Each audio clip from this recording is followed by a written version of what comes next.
Bismillahirrahmanirrahim. Assalamualaikum warahmatullahi wabarakatuh.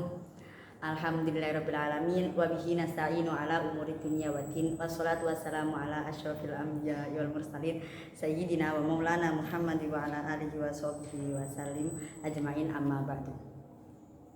Yang terhormat Kiai Haji Muhammad Idris Jamaluddin beserta ibunya Haja Muhimah Falasifah selaku pengasuh Pondok Pesantren Al-Mu'min Putri.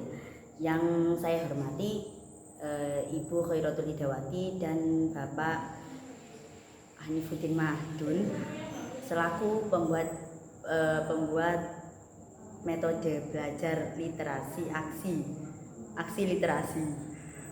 Terus yang saya hormati Bapak Ahmad Nidomi selaku mudir Madrasah Diniyah Pondok Pesantren Al-Mu'min Putri, dan tak lupa Abi dan Uma, terus juga teman-teman seperjuangan.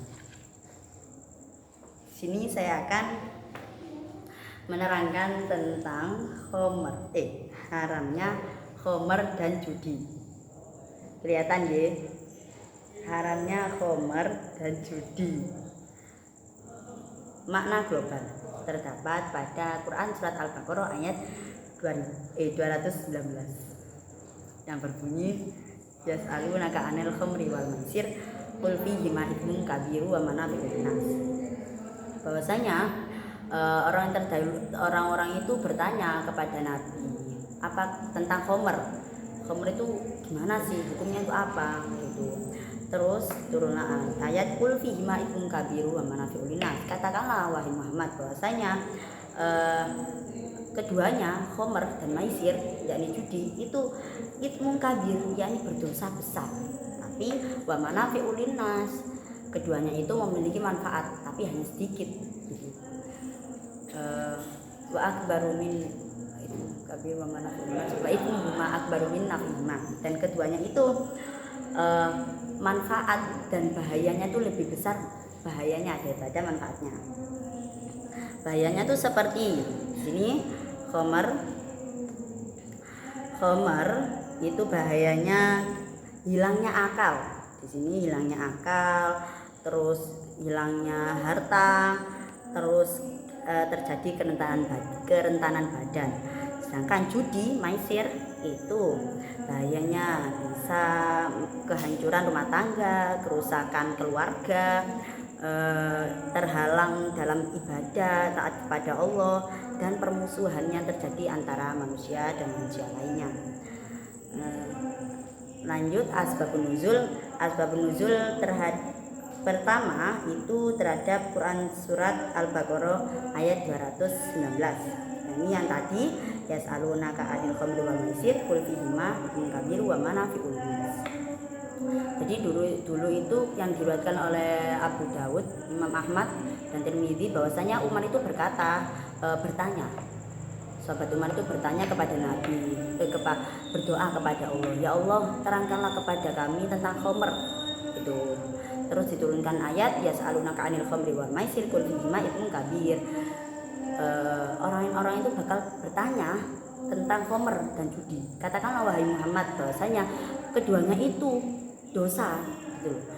Keduanya itu dosa yang besar dan menimbulkan bahaya yang besar gitu. Tapi ada manfaatnya hanya sedikit gitu. Namun keduanya itu banyak dosanya, banyak bahayanya daripada kemanfaatannya gitu. Akhirnya oleh Nabi disampaikan pada Umar. Terus Umar berdoa lagi, ya Allah turunkanlah ayat, jelaskan tentang khomer sejelas-jelasnya dong gitu. Ya udah, akhirnya Allah menurunkan ayat Quran surat An-Nisa ayat 43 gitu. Ya ayyuhalladzina amanu la taqrabus sholata wa antum sukara hatta ta'lamu ma taqulun gitu. Kenapa? Yang menjelaskan wahai orang-orang yang beriman, janganlah kamu mendekati sholat, janganlah kamu melakukan sholat sehingga karena itu disebabkan kalian itu mabuk, sehingga kalian itu sadar dengan apa yang kalian ucapkan gitu. Nah, karena apa ya? pas zaman Rasulullah akhirnya itu orang-orang itu tidak ketika mendekati sholat itu tidak boleh minum khamr, karena itu khamr itu gak boleh, mabuk itu ketika sholat gak boleh. Terus Quran surat Al-Maidah ayat 91. Terus Umar itu dijelaskan oleh Nabi, terus berdoa lagi, ya turunkan ayat dong, jelaskan ayat yang menjelaskan tentang khamr dengan sejelas-jelasnya dong, kok saya nggak paham ini. Terus diturunkan lagi Quran surat Al-Maidah ayat 91, bahwasanya kamu tuh mosok nggak mau berhenti sih gitu. Dalam ayat Quran surat Al-Maidah ayat 91 gitu, kamu nggak mau berhenti sih. Innama yuridu syaitanu ayyuqi'a bainakumul adawata wal baghdha fil khamri wal maisir. Kamu kok gak mau berhenti sih melakukan itu, terus berhenti yo gitu.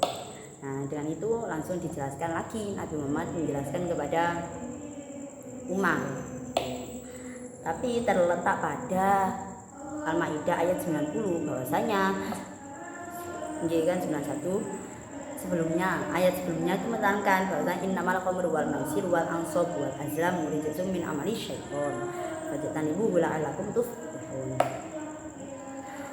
Terus bahwasanya khamr dan judi, penyembah berhala itu tuh adalah perbuatannya syaiton, maka jauhilah. Ayat yang dahulu tuh menjelaskan gitu. Terus ayat 91 bahwa kamu tuh gak mau berhenti tak melakukan itu semua, berhenti yo gitu. Terus kandungan hukum yang pertama, apakah khamr itu, keharuman khamr itu terletak pada ayat yas'alunaka 'anil khamri wal maisir qul fihima itsmun kabir. Apakah terletak pada ayat Quran surat Al-Baqarah ayat 219 itu. Nah, menurut sebagian ulama bahwasanya iya ini loh menunjukkan ayat yang diharamkannya khamr. Karena apa? Terdapat pada Quran surat Al-A'raf ayat 33 bahwasanya innama harrama rabbiyal fawahisha ma dhahara minha wa ma batan wal ithma. Bahwasanya Allah itu mengharamkan sesuatu yang keji, baik itu nampak atau tersembunyi, dan perbuatan yang dosa dan perbuatan dosa. Tuh. Terus menurut ulama mayoritas ulama itu, ulama tafsir juga bahwasanya bukan ayat ini loh, Quran surat Al-Baqarah ayat 219 itu bukan ayat yang mengharamkan khamr, melainkan ayat yang mencela khamr gitu loh. Nah, kenapa ya?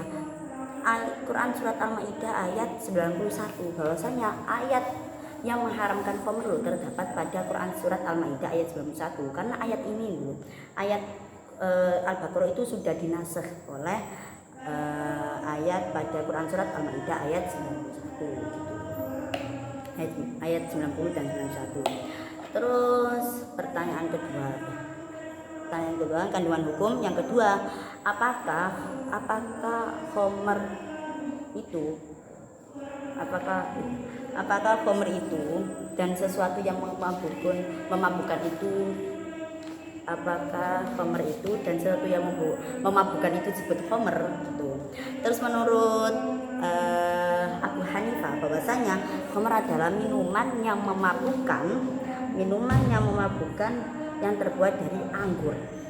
Sedangkan yang kalau minuman yang memabukkan saja bukan terbuat dari anggur kayak kurma, terus gandum, itu disebut nabid. Sedangkan nabid itu bukan khamr. Itu menurut Abu Hanifah. Terus sedangkan menurut ulama mayoritas ulama Hijaz, ulama hadis Kufah, nah itu tuh menurutnya itu bukan Kufah, ini yang Kufah.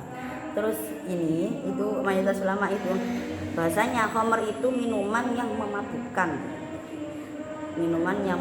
saja, jadi semua minuman yang memabukkan. Nah bahwasanya minuman khamr itu loh menutup akal.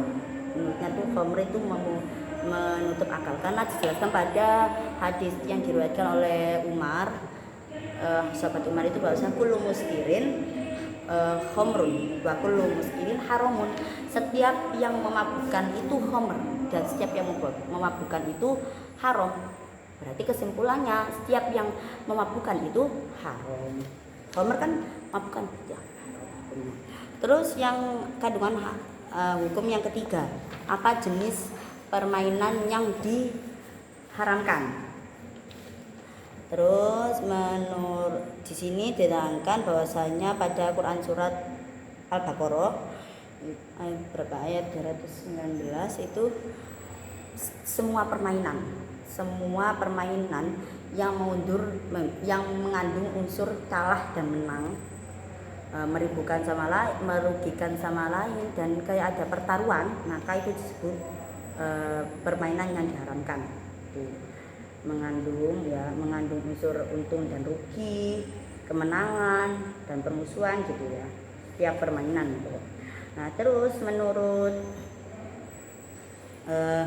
sahabat Ali, Ibnu Sirin dan al sinten ngoten. Nah niku dadu dan catur itu yang diharamkan. Hanya dadu dan catur yang diharamkan.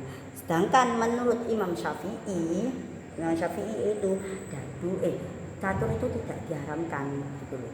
Diperbolehkan. Ada ijma gitu loh. Masih diijmakan. Menurut pendapat ini beda gitu.